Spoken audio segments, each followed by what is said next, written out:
Welcome, everybody. This is the Rabbi Daniel Lapin Show, and it's been a while since I've welcomed you happy warriors, isn't it?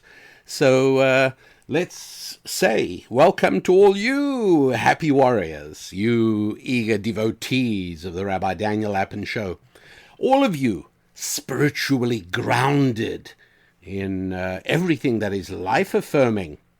You're all devoted to your faith, your families, and yes, your finances and your friends, knowing that you have the ability to triumph over those who intentionally and also who unknowingly promote a dark abyss of satanic, secular socialism and all the many horrible social progressive pathologies that it generates. When I promise on this show to reveal how the world really works, it's in the hope that you will help defeat those pathetic creatures of modern secular fundamentalism, those orphans of history who possess neither Christian fortitude nor even pagan ferocity, which would almost be welcome. Those hideous hermaphrodites and fanatical feminists who run our media, education, and government bureaucracies, who possess neither the strength of men nor the intuitive wisdom of women. Oh, but they manage to inflict plenty damage nonetheless. Anyway, here on the Rabbi Daniel Lapin Show, I commit to help you transform the reality out there, mainly by doing my best to bring to you the intellectual ammunition that can produce a unified response from all of us of goodwill. Now, I'm talking of this show, I'm recording this show. It's not live, of course. I am recording it just the day after the shooting and murdering of 5 individuals at the newspaper offices in Annapolis, Maryland. Now, Annapolis, as you know, is the capital of the state of Maryland, and this newspaper is pretty old, goes back a long time. Annapolis is a charming little town right on the shores of the Chesapeake Bay, and it's a very old town. It's worth a visit. It's picturesque and lovely, and now it has been tarnished by a horrible crime. Jared Ramos, who has had an ongoing feud with the paper.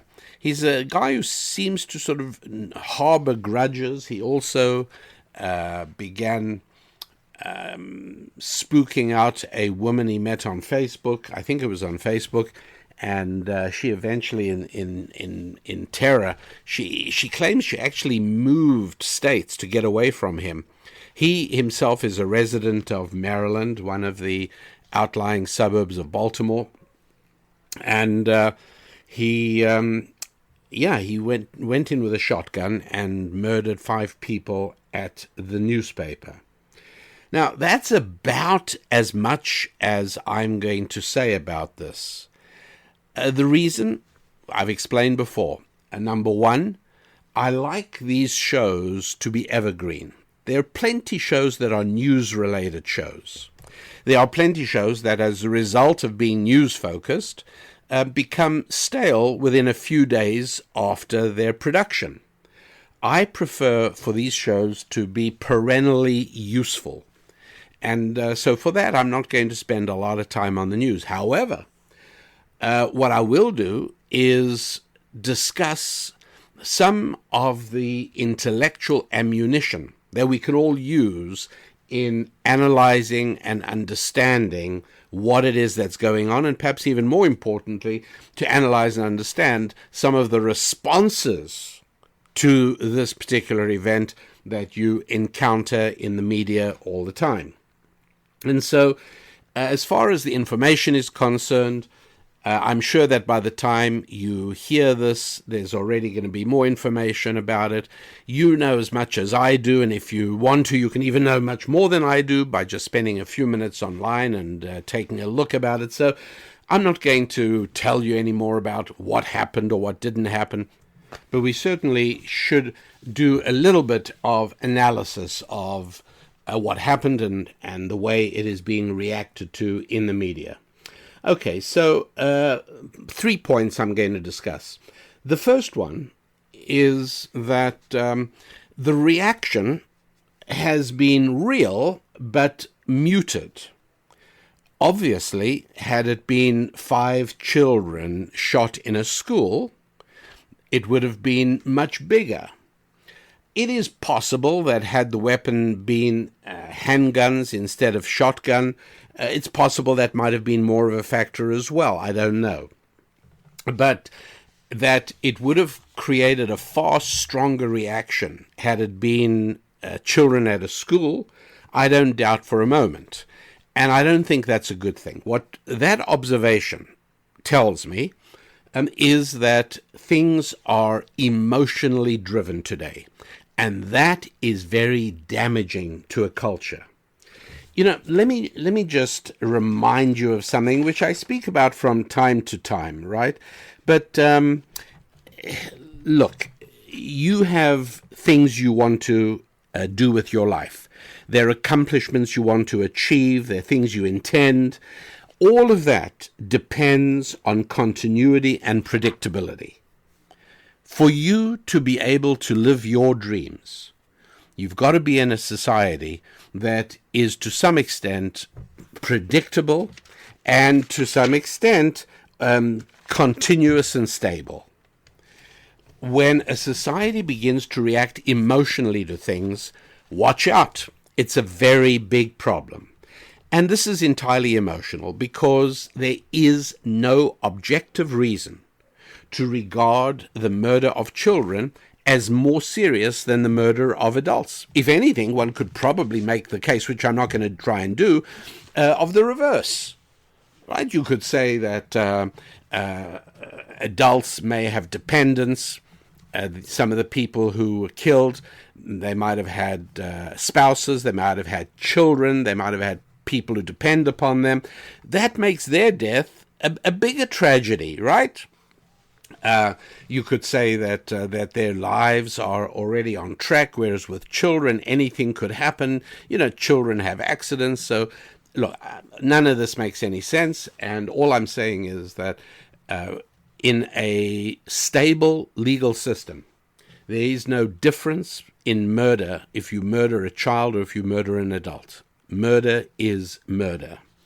And it's disturbing that the reaction when children are murdered is so overwrought and immense and unlimited, whereas when it is adults that are murdered, it's a lot quieter. And if it is a case of adults being murdered in a less spectacular fashion, then it largely gets ignored, right? When a murder is committed by an illegal alien, somebody who migrated illegally to the United States, usually, unless it is forced to the forefront, it's not big news. These things are problems. When a society reacts emotionally, it is a very dangerous warning sign. So that's my observation number 1 about the Capitol Gazette shootings in Annapolis, Maryland on June 28. My second observation is the routine and obsessive preoccupation with a search for motive. Why did Jared Ramos kill these 5 people? Why did he do it? Okay, so let me explain something here that again is I know unconventional, but I think important nonetheless, which is that the motive doesn't matter. This is a little bit similar to when hate crime legislation was passed in America. And I said at the time, publicly on the radio show. I said that, and I also wrote about it extensively. I said that this society, this civilization, will ultimately come to rue the day that hate crime legislation was passed, because it is fundamentally flawed. Again, back to the idea of living in a predictable society, in a continuous society, to make society's response to the same crime different because of what we think was in the mind of the perpetrator is a very, very big problem. Right? If a person of one color murders somebody else of the same color, or if he murders somebody of another color, the punishment could well be different, because it now gets ruled a hate crime. This is an enormous problem in society. It removes predictability, and it turns motive into a sentencing factor. Why this is so dangerous is that it hands over enormous prosecutorial power to the government. It means that the government has the ability to prosecute you more aggressively or less aggressively at its own choice, simply by invoking hate crime legislation. This is a bad thing. Ladies and gentlemen, it is far safer, far more secure, and far more predictable to live in a society where we are judged on our actions, not on what somebody thinks is in our hearts or in our minds. Only God knows really what's in our hearts. Most of the time, I'm not even sure I know what's in my own heart, let alone what's in yours. And so a very, very bad principle is at work there. Stop asking about the motive. You may never know it. And what's the point? Why waste all those tax resources? Why waste it on this pointless and meaningless search for a motive? What's the difference? Well, that, of course, comes back to this dream of, if only we find the right socio-economic political button to press, we can end mass shootings. And so this is why people plunge headlong into the traps of, if we can just take away all guns, that'll end mass shooting. Here's another one, by the way. If we can only stop boys being raised in fatherless homes, we can also eliminate what percentage of mass shootings? Over 90%. That's right. Over 90% of shootings mass shootings are committed by people who did not have, by men who did not have fathers consistently acting as their fathers in their growing up years. So I understand, right? Let's ban, or why don't we imprison right off the bat boys who were raised, as soon as you hit 21, if you were raised without a father, you're in jail, lifetime term, right? That makes as much sense as banning guns, because these things will not end these mass shootings. They won't. And searching for motive won't end these mass shootings. When we come back, I'll tell you what a very sweet person wrote in a comment to one of our shows on our website. Tell you about that. She said something nice about Susan and me, which I had to demur on. I had to contradict her. Tell you about that. Meanwhile, I also want to let you know that, especially for listeners of this show, very special deal. I mean, when I say special deal, you can pay more for a cup of coffee than you would for Boost Your Income, 3 spiritual strategies for financial success. And it's on the website. It's a 1-hour audio program. The reason we created this in audio form is because it's something you actually need to hear more than once. And so for people who are serious about transforming their financial destiny, you want to listen to this. Listen to it while you're commuting. Why not while you're exercising, or if you're walking the dog, or singing to the goldfish, or whatever else you're doing. You could be listening to this 1 hour program. And I say that because there are many things that we know but do not benefit from. Right? I know what I shouldn't be eating. Does that stop me eating those things? No, of course not. I know I should be exercising more. Does that make me No, of course not. Because the most crucial distance in improving our lives is the distance of about 14 inches from our heads to our hearts. For something to be in our heads doesn't do anything at all. It's only when it moves to the heart that we do something, right? Everybody knows that driving at high speed is more dangerous than driving at a moderate speed, right? It's very simple. Your reaction time becomes more relevant. You cover more distance in the same instance of reaction time. There are a lot of reasons. The likelihood of mechanical dysfunction. There are lots of things. There are lots of reasons why traveling at a moderate speed is safer than a fast speed. Now, you know that, I know that, and yet there I am, zooming down the road at well beyond the legal speed limit, let alone moderate speed. And that's just because my car is congenitally incapable of traveling at a moderate speed. And then all of a sudden, I swing around the corner and I pass a mangled wreck with ambulances there and 3 police cars parked there.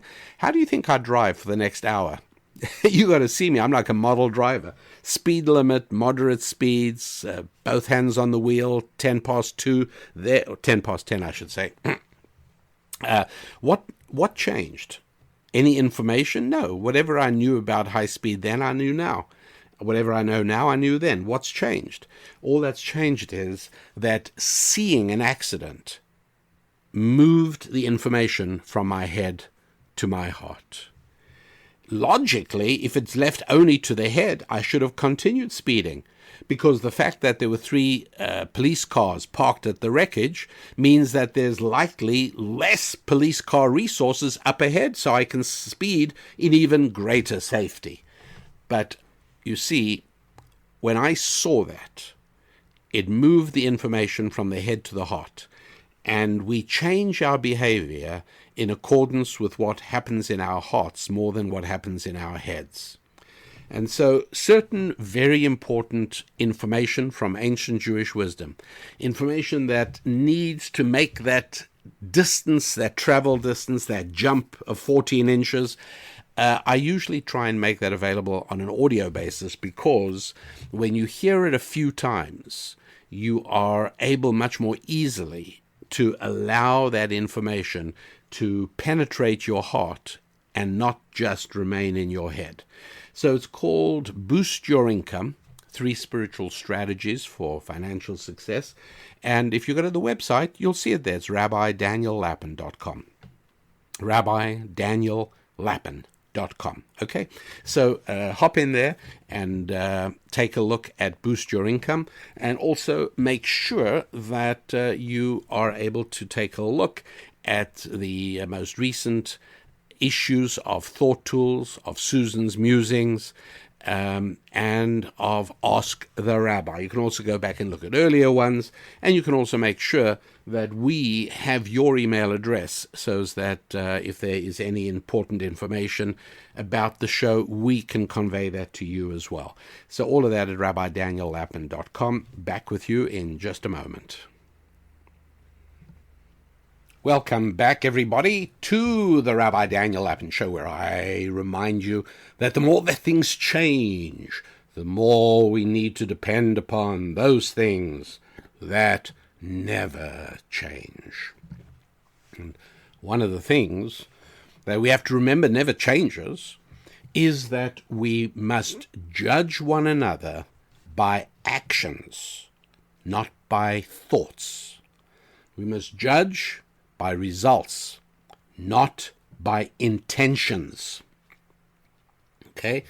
And for that reason, I said I would tell you about something that somebody said, a compliment that Susan and I were paid on our website at rabbidaniellapin.com. If you want to read the original compliment and my response to it, you would just go to rabbidaniellapin.com.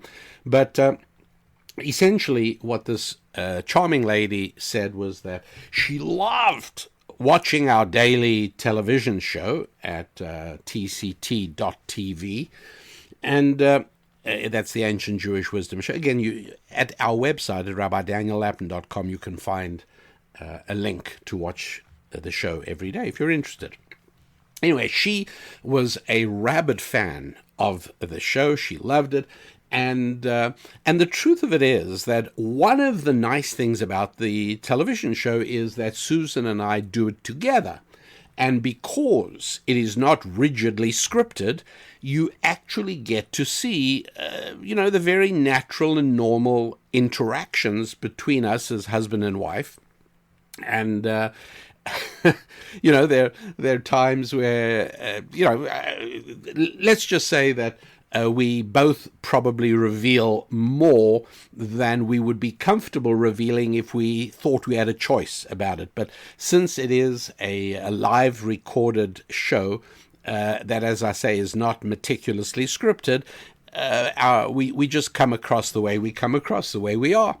And, at times it's probably, look, I'm quite sure there are moments where avid watchers can see a flicker of annoyance flit over one of our faces, either Susan's or mine, when the other interrupts a stream of thinking. And it happens because you get excited about something, the other person is talking, and you just pop in and say, oh, yeah, that reminds me. Well, wait a sec, I haven't finished what I was going to say. Well, and people notice that as well. But most of the time, it's anyway. So this woman writes, and she says she loves the show, and she mentions a few other things. And then she says, the two of you have beautiful hearts. And I responded, and I said, obviously, thank you, and I appreciate the thought and the sentiment, but let me do you the honor of responding in full honesty. And that is that, number one, you don't actually know my heart. It is possible that I have a dark and sinister heart, but that I have managed to overcome it in terms of practice. Okay, not saying I do. Hope I don't. But to say that we have beautiful hearts, number one, you cannot possibly know. And number two, it's also irrelevant. Because what really matters in a culture, in a civilization, in a society, in a family, in a business, in a club, in an association, in a friendship, what really matters is not what's in your heart, but it's how you behave. It's the things you do, not the things you think. Really, really important. It's a huge and crucial principle in ancient Jewish wisdom. And so I would much rather somebody behaves beautifully towards me for bad motivations than somebody behaves abominably to me for beautiful motivations. Right? Somebody who is just so desirous of seeing me get to heaven because he loves me so much that he kills me. I don't think so, thank you. On the other hand, there could be somebody else who, doesn't care much for Jews in general, rabbis in particular, and Lapins in super particular, but for his own reasons, he behaves with scrupulous integrity toward me. Right? I love that because we do not probe the motivations. We probe the actions. And so going back to the mass shooter in Annapolis, Maryland on Thursday, the 28th of June, I don't really care about his motivations. It doesn't matter.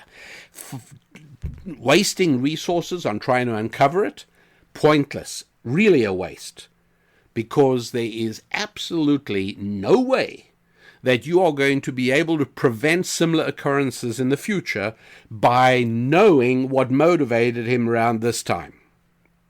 Okay, that having been said, I'm now ready for point number 3. You probably don't remember points number 1 and 2. Point number 1 was the emotionalism of it, that school shootings arouse huge emotional response, shootings of adults much less so. Point number 2 was the obsessive search for motive, waste of time. Point number 3 is, I know why he did it. It doesn't mean I know his motive, but I know why he did it. And this is perhaps what I consider to be the most important part of the discussion on this school shooting or any other shooting or any other horrible action.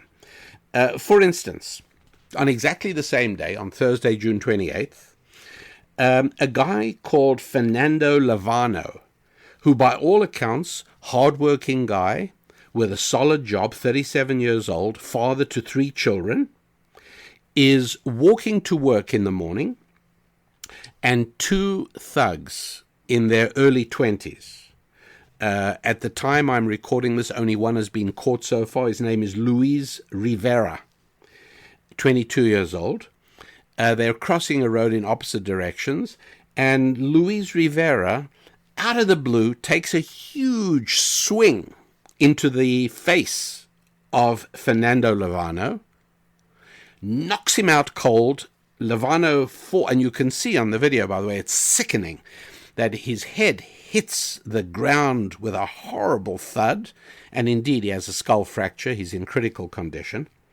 And these 2 young thugs not only walk off high-fiving each other, yes, there's security camera footage, they're high-fiving each other and laughing, they actually stop, turn around, and take pictures of Fernando Lavano out cold on the ground. As if that's not enough horror, all this took place in the Bronx, in New York, by the way, same day as the shooting. As if that's not enough, 3 or 4 bystanders come over to where Fernando Lavano is lying in the ground. Do they help him? Do they kneel down? No. They rifle through his pockets and steal his possessions. His cell phone is taken, his wallet is taken, his ID is taken. That, my friends, is a normal morning in the Bronx, New York. Okay? Is this any less horrifying than what was done in Annapolis, Maryland, later the same day? I don't think so. What's going on? Is America becoming more violent? Is that what is happening? Well, in order to answer that definitively, I would need access to crime statistics. I would need access to some of the secret ways in which government agencies massage the crime statistics for their own purpose. You'll remember that the Parkland shooting situation was partially the consequence of some Obama era legislation that was designed to reduce the crime in schools. And what was their genius solution? That it doesn't get reported. And so if it doesn't get reported, it never happened. And they're able to point at this huge reduction in school crime during the Obama administration. So if I were to try and answer the question of whether America is becoming more violent definitively in terms of data, I would need to come up with all that kind of information, which I'm not really equipped to do. It would take considerable research on the part of, and I've got very wonderful people helping me, but at the end of the day, it would be a huge job, and the results would be questionable because these statistics have all been massaged by bureaucrats. And so can we go just by a sense of, what people feel? Well, that's also very, very specific. If you live in one of the nicer small towns in America, and somebody says to you, is violent crime increasing? You'd probably say, not that I'm aware of.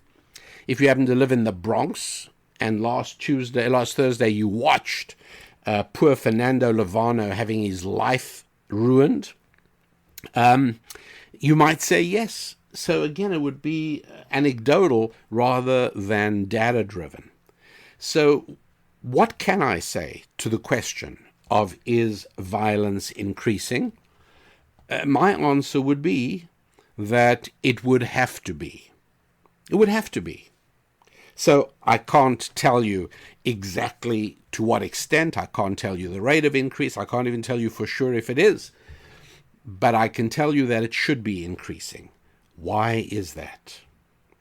Well, because violent crime, is a function of anger and impulse.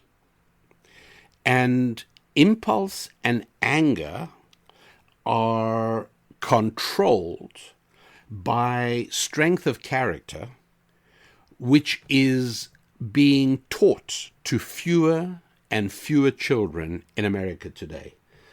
One fact that I think everybody knows, which is that since 1962, which as regular listeners to the show know, is an arbitrary date that I use for to mark the beginning of the most serious period of cultural and civilizational decline in American history.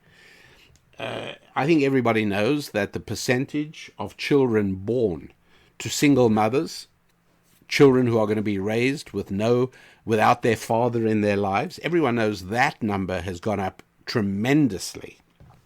And I think also people are familiar with incontrovertible data. Even progressive people like Harvard sociologist Robert Sampson say without any doubt whatsoever, and I'm quoting Robert Sampson of Harvard now, family structure is one of the strongest, if not the strongest, predictor of urban violence across cities in the United States. Right? And so even a progressive like a Harvard sociologist says there's no doubt whatsoever that children raised without a mother and a father in the family are of a far higher likelihood to end up as criminals. Now, no less an authority than Barack Obama said that either just before he assumed the presidency or very soon after. He made a wonderful statement about the importance of families and the role of fathers, and even acknowledging that children raised without fathers are headed towards poverty and crime. But of course, his policies, once he became president, his actual policies did a huge amount to undermine the centrality of family. Liberal criminologists like Michael Gottfredson and Travis Hirschai, again, people who are part of the Harvard Ivy League School of Academia, these people have written, and again, quoting, such family measures as the percentage of the population divorced, the percentage of households headed by women, and the percentage of unattached individuals in the community are among the most powerful predictors of crime rates. These are not argumentative things. These are not debatable.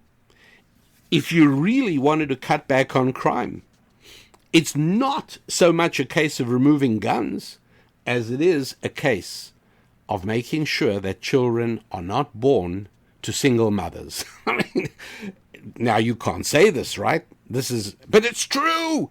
It's unarguable. It's there. Okay.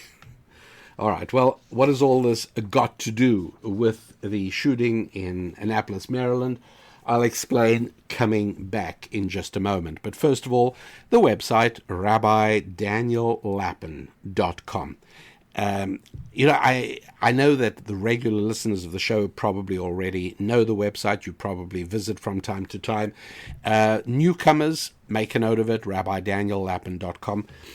Do write to me there, by the way. Again, I love hearing from people who listen to this show on any sort of basis, first time or regular.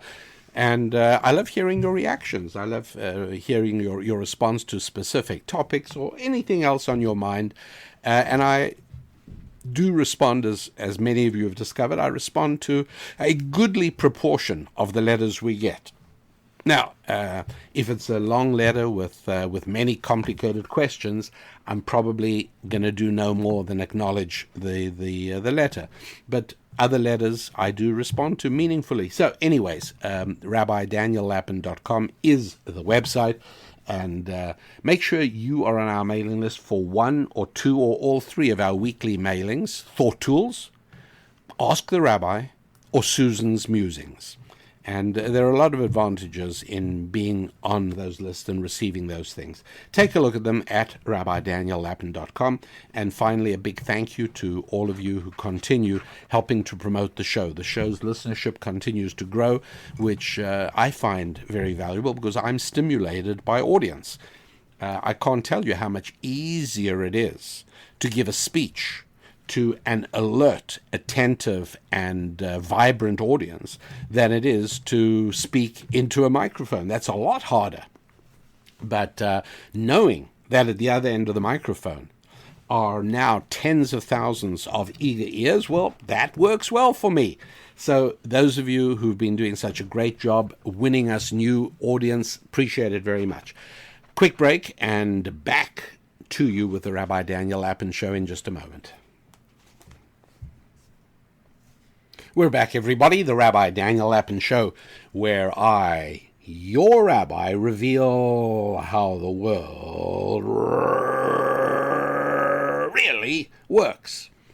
Now, I know that you know that is my solemn purpose, but I just like saying really works. Yeah, really works. That's what I do, how the world... all right, enough of that. Let's go back now to the Capitol Gazette shooting in Annapolis, Maryland. And I said, I know why he did it. And yes, every time there is a shooting, yeah, I know we get used to hearing all those pompous progressives prattling about, gun control. But as I've just explained in the last segment, it makes as much sense. In fact, it makes considerably more sense to be speaking seriously about the destruction of family in America, which is something that has been absolutely central to the progressive project since 1960.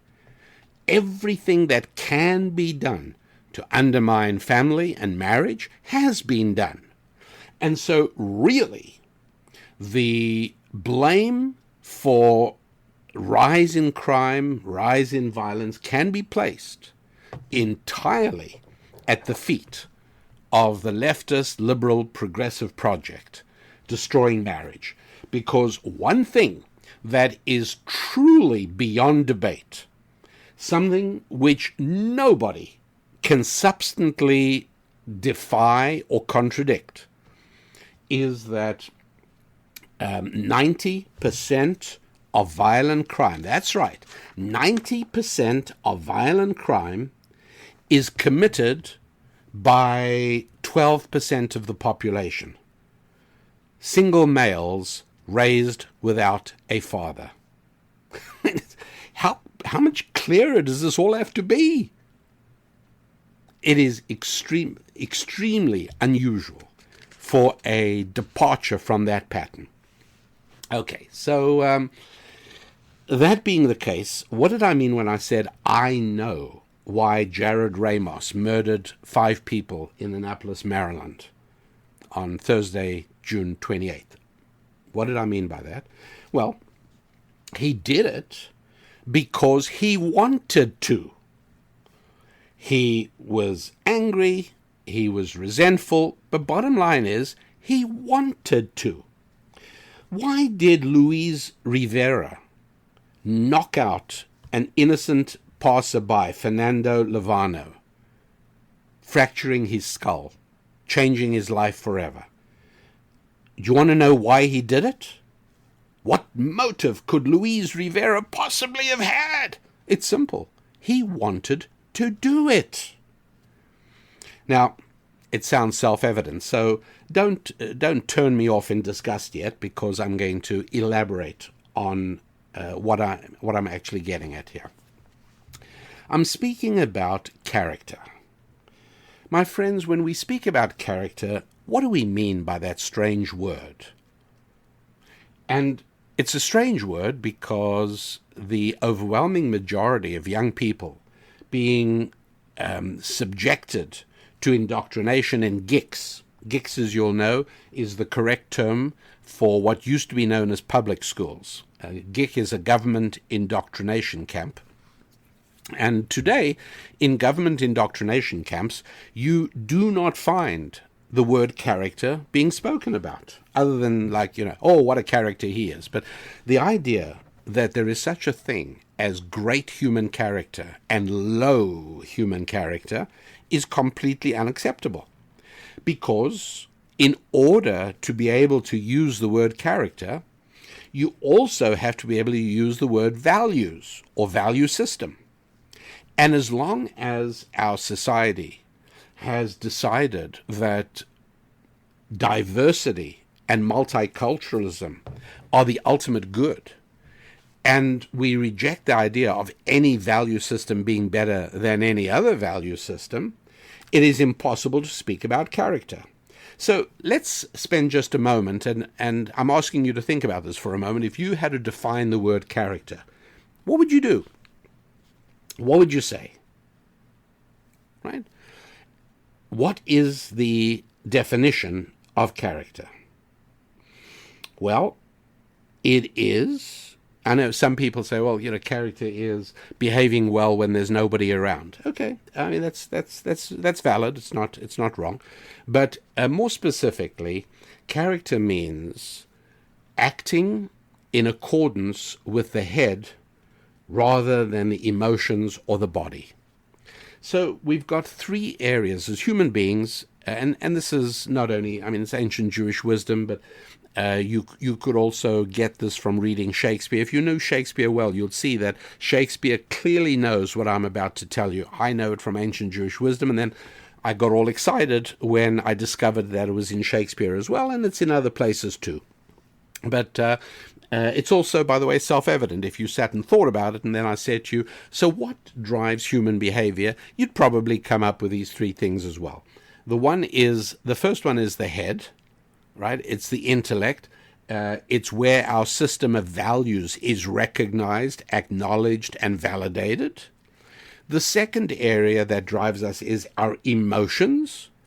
And the third area that drives us is our body. And so it goes down. It's declining order of significance. Head, emotions, body. Okay, so what happens if you're the sort of person who is driven by the body? So you are of low character, and it means you are going to eat without restraint, drink without restraint. You probably it's possible you might even rape. You might even behave horribly towards women if you're a man, because if your body's drives are compelling, you are of low character, meaning you lack the ability or the desire or the will to restrain your body's desires. So you are going to do those things, whatever your body calls for. Whatever your basic human appetites are, you're going to respond to. And, I'll tell you something, and I fully understand the pain experienced by people who suffer from addictions. I get that, and I understand it. It's no joke. It is hugely compelling and tremendously destructive. I get all that. But at the same time, I think it's true to say that addictions are God's way of saying, okay, you wanted to let your body run your life, so go for it. That's what an addiction is. In other words, we are pulled in the direction of responding to a bodily call, and before very long, it becomes almost irresistible, because human beings are creatures of habit. Whatever we do, we start feeling more driven towards. Does that make sense? If you exercise regularly, the first few times it's really hard. But I'm sure you've all experienced that the more you do it, the more into it you get. And so somebody else looks at you getting up an hour before you have to leave for work, and you do a 40-minute run or 40 minutes in the gym, and then you take a shower and get dressed for work. Somebody looks at you and says, "That's amazing. I barely can get up in time for work. How do you do it?" Well, the answer is, it was just as hard for me the first few times I did it. But the second week I did it was easier, and the 10th week I did it was really much easier, and by the 20th week I was doing it, I can't imagine not doing it. And similarly, somebody who yields to the body becomes more and more irresistibly drawn in that direction. We call that an addiction.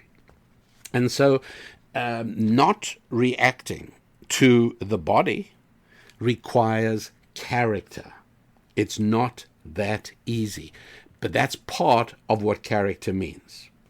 How about, okay, you know what? You're one step up from that, right? You don't eat without restraint. You don't have sexual addictions. You don't. All of these things are somewhat under control, and however, you are emotionally driven. Wow. You might say, "Oh, well, I'm not nearly as bad." All right, never mind the comparison. But you have real problems because you are of low character. You are driven by your emotions. So what are you going to be doing? Well, for one thing, you will act on emotions of love and hate. You will act on emotions of anger and arrogance. You will act on the emotions of greed, desire, selfishness. All of these emotions become driving factors in how you make decisions and how you act. So people who get involved in totally destructive and bad romantic relationships, "But I loved her. Oh, she loved me." Okay, all driven by emotion, right? Your friend said to you, "Take a look what you're doing, man. Can't you see the problem?" Okay, but when you're driven by emotions, it becomes very difficult to resist. Eventually, you become an addict to your emotions. Anger, arrogance, and those two, by the way, in ancient Jewish wisdom, anger and arrogance are treated together. You know why? Because anytime you find yourself susceptible to anger, check to make sure you're also susceptible to arrogance. Think about it. Traffic is slow, and I didn't plan for it. I left a little bit late, and now I'm being held up by traffic, and I'm going to be late for my appointment, and I'm getting good and angry. That's also a statement that I'm arrogant. What I'm saying to all those people in the cars ahead, "Who do you think you are? How dare you? Do you know who I am? You're making me late." Right? Anger and arrogance go together. When you exhibit anger, you are really betraying an inner arrogance. And other emotions we act on? Yeah, greed, selfishness. So what about Luis Rivera, 22-year-old, who destroyed the life of Fernando Levano, and for that matter, his children, his family. He's now lying in critical condition in hospital in the Bronx. What you want to know why Luis Rivera punched him out? The answer is simple. He wanted to. He desired it. And he went back and photographed it because he wanted a picture that showed he had achieved his goal. This is just like it's not unknown for men who have carried out a successful seduction to take pictures of the woman that show her at her surrendered ultimate. Okay, why? Because it feels good. I indulged my desire. I did what I wanted to, and look, this is the result. It's very, very tough to relate to this because on some level, we're all a little guilty of this, not all at the same time, but we all understand very well what it is to be driven by the body. And even more than that, we all know very well what it is to be driven by emotions. And so, why did Jared Ramos shoot to death 5 people in Annapolis, Maryland? Because he wanted to. Right? He was angry at them. Apparently, he's had a long grudge with them. So what? Whatever it is, he was angry at them. In other words, we're talking about lack of character. So when you ask me if violent crime is going up in America, I say, yeah, it has to. I don't know the details. I don't need to know the details. But I can tell you it must be going up. Why? Because our effectiveness at raising a population of character, of high character, is diminishing. The number of people in the population who lack the ability to control their impulses, the number of people who lack the ability to postpone gratification, the number of people who can think about consequences when faced with what they want to do, like killing somebody else or assaulting somebody else, that number of people in the population is a diminishing proportion. And of that, there's no doubt. And so, therefore, violent crime must be going up, of course, because one of the consequences of a growing tendency to do what you feel like doing is to have children out of wedlock. If you followed your head, right, as a male or a female, you would say, you know what, there's no question that children raised by a single mom, likely to be poor, likely to be undereducated, likely to fall into crime, all of that is without question. My head tells me that all of that is true. So therefore, I'm not going to bring a child into the world who is not going to have a mother and a father, period. I'm just not going to do it. But since more and more and more of us are becoming Americans who just won't resist the call of the emotions or the call of the body, it's going to have horrible consequences as well. And so the catalog of calamity that constitutes the daily newspaper or the television news each and every day has a very specific cause. It's very simple. The cause is a diminishing of character in America. Is that the whole story? It's a good part of the story, but it isn't everything. I'll tell you more about that. But first, a reminder, please, to visit the website. Take a look at the resource. It's an audio program called Boost Your Income. You can download it right away for less than some people spend on coffee. And you will be able to then have it on your phone or wherever you download MP3 recordings, and you're able to just listen to it. And honestly, you're going to want to listen to it 4 or 5 times at least.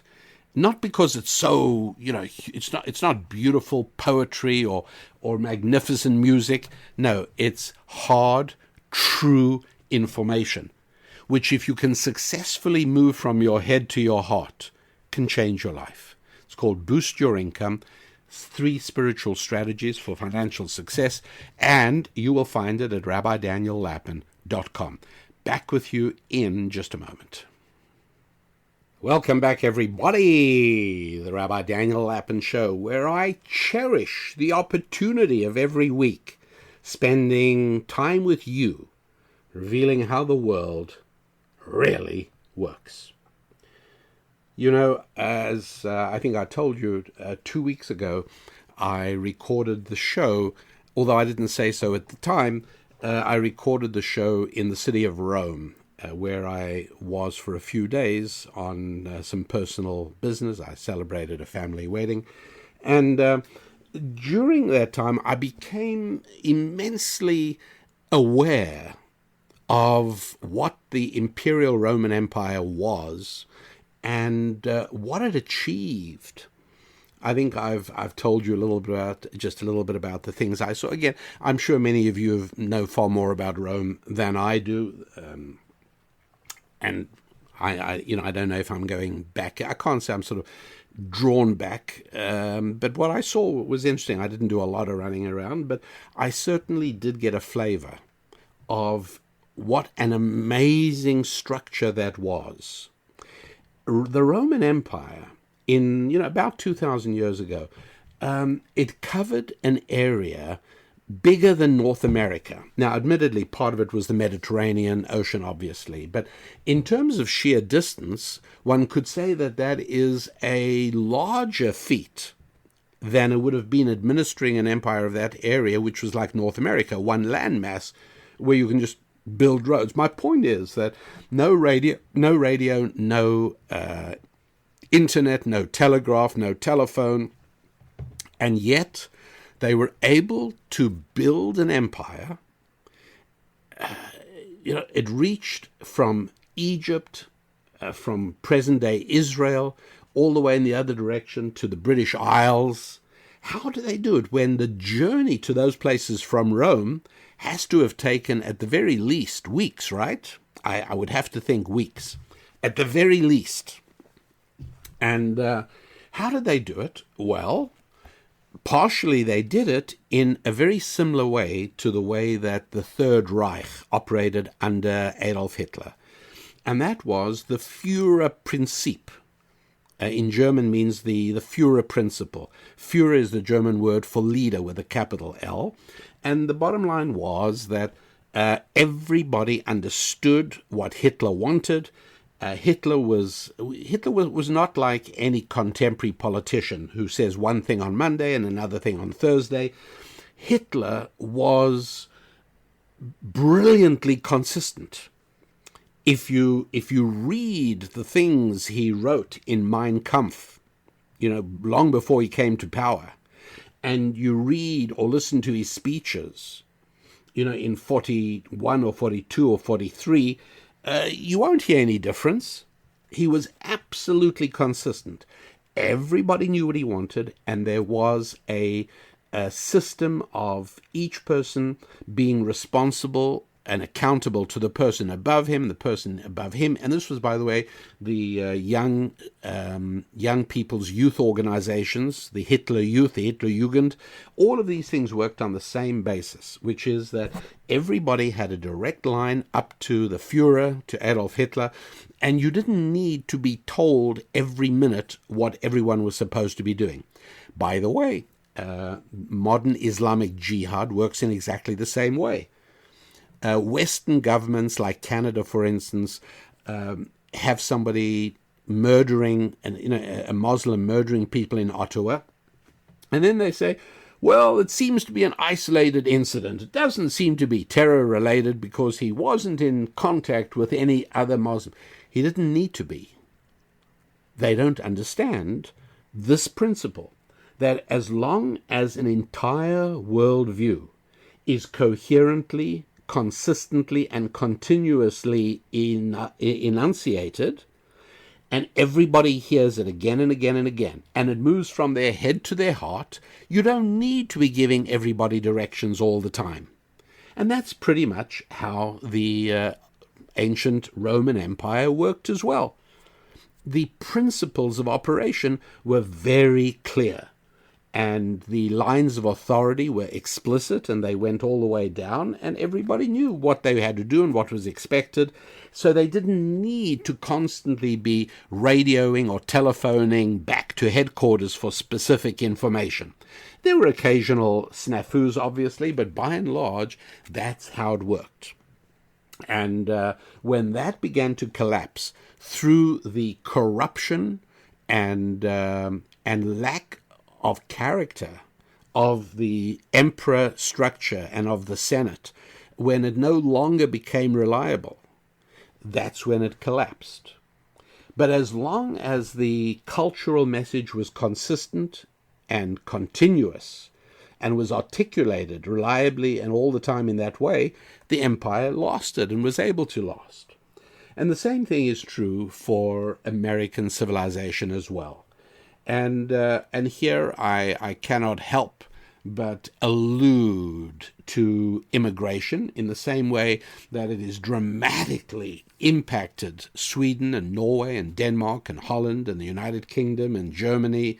In the same way, look, the great Austrian economist Friedrich Hayek said something really terrific, and this isn't word for word, but he said, look, we all, as human beings in a society and in a culture, we all observe rules that we may not even be able to formulate coherently.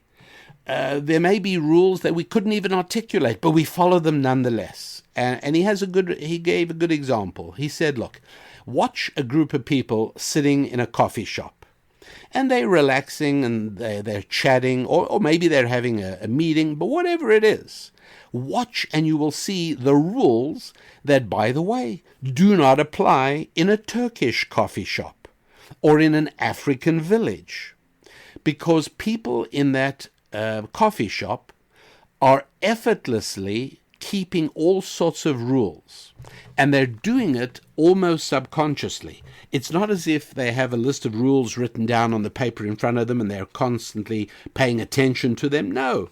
Watch what's happening. They take turns speaking. They keep the noise down. They don't intrude on people at neighboring tables. They even give one another the benefit of the doubt all the time. We do it with each other all the time. And you understand that if these rules all had to be articulated and followed by means of sort of some kind of social policeman, social life would be impossible.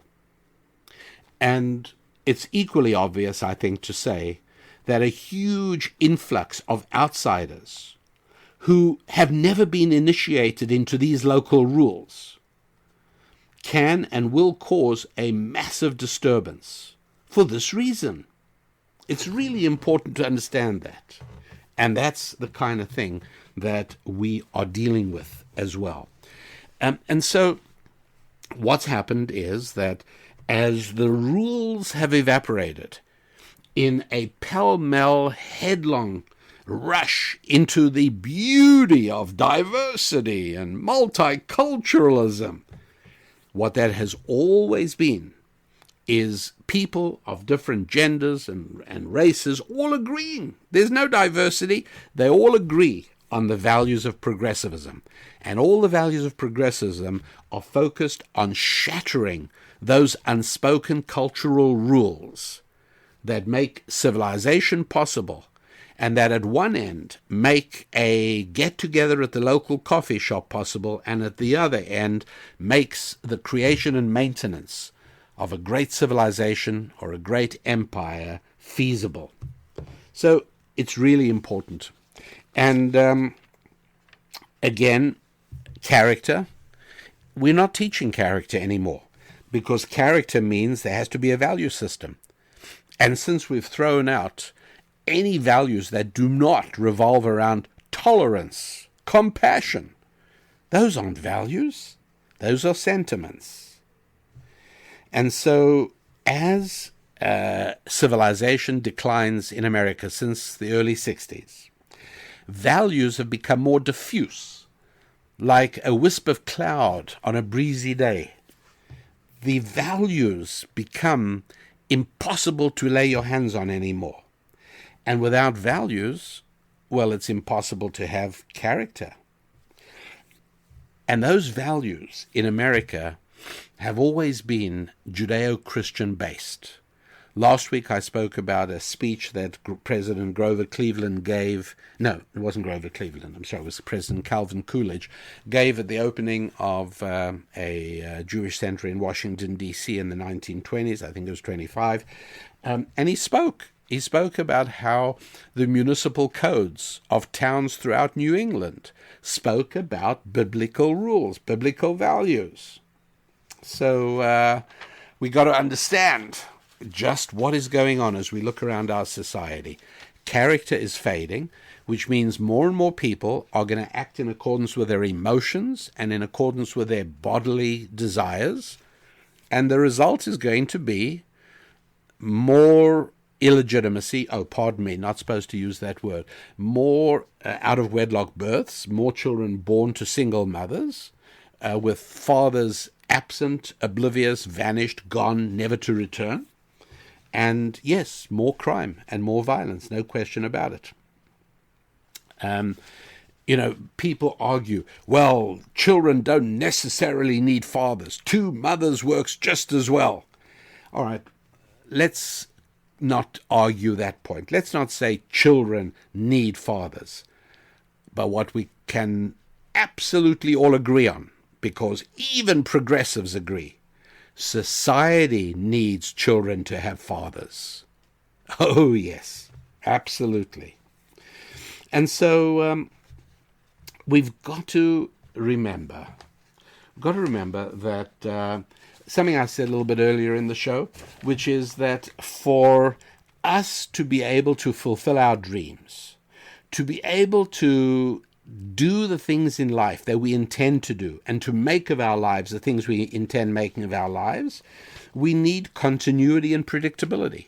And for that, we got to have a growing population of character, not a diminishing one, right? I mean, that is so very clear.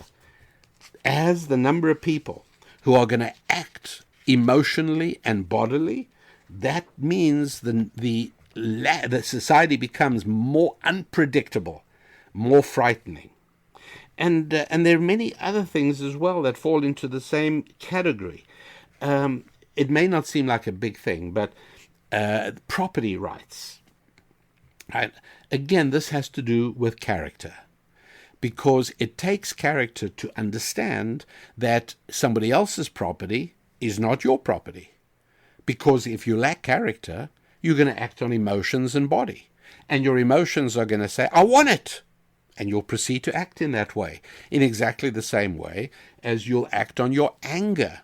And you'll act on your impulses, regardless of consequence, because you don't... The part of your being that takes consequence into account is undeveloped. And so it's people with no character scream that property rights, just have to do with greed. You want property rights, you're a greedy person. But the truth is that strong property rights, which the founders of the United States believed in implicitly, strong property rights are not an expression of greed. They are an impediment to greed, the greed of the state, the greed of a state that knows no limits to its power, government power. That's where the greed is that diminishes or wants to diminish property rights. And as long as we've got a population increasingly without character, it becomes easier and easier for government to strip away the rights to property, which is exactly what terrified the founders. We also do something else, which again is a function of lack of character. When you have a growing population with diminishing character, it becomes easier and easier for government to legislate on the basis of the exceptional, the basis of the individual person who is angry and upset. And for instance, when you discuss things like school prayer, everyone's, what about the child that doesn't want to pray? All right. Abortion. What about the woman pregnant by her own father? Capital punishment. What about the person who was executed unjustly? What happens is, when you have a voting population of no character or low character, it is possible for government to make rules by the exceptions. Remember, they used to always say, hard cases make bad law. That's what this means. But we make our law by focusing almost exclusively on the hard cases. I'm not saying these hard cases don't deserve consideration. They do, but only after we have already decided the primary considerations, whether public school prayer is essentially a good thing, whether abortion is right or wrong, whether capital punishment is justified or not, whether it's okay to deprive some people of their earnings for the benefit of other people. The rule of law has to first of all be established, and then we deal with the exceptional cases. And so all of these things, and many, many, many more that I don't have time to go into in this show, but we'll talk about in the future, all of these things are the consequence of declining character in the population. Declining character, well, that has a lot to do with the way that religion has become a source of deep anxiety for progressives in the last 50 years. That's right. When you undermine religion, it becomes much easier to produce a population without character. Why would you want to produce a population without character? Well, if you're a progressive or a socialist, then you want all power centralized in the government. And that's far, far easier to do when the population has low character. Scary stuff, my friends, very scary stuff. And it is up to us, the happy warriors, to understand what is happening. Because if we don't understand what's happening, there's no way we can possibly stand astride the railroad with the oncoming railroad train and stop it. Because if we don't even understand what's happening, we stand no chance at all. So that's what we try and do here on the Rabbi Daniel Lapin Show each week. At least let's understand what's going on. Let's try and analyze accurately and correctly what you read in your daily headlines. No, I'm not going to speak much about the headline. I'm not going to speak much about the incident or the event. But we are going to talk about the permanent principles and the timeless truths behind the headlines. Our website is rabbidaniellapin.com. Visit, please. I appreciate it, and you are able to do good for us all, you and me, by taking a look at rabbidaniellapin.com. And so until next week, I, your rabbi, wish you a week of good health and prosperity. I'm Rabbi Daniel Lapin. God bless.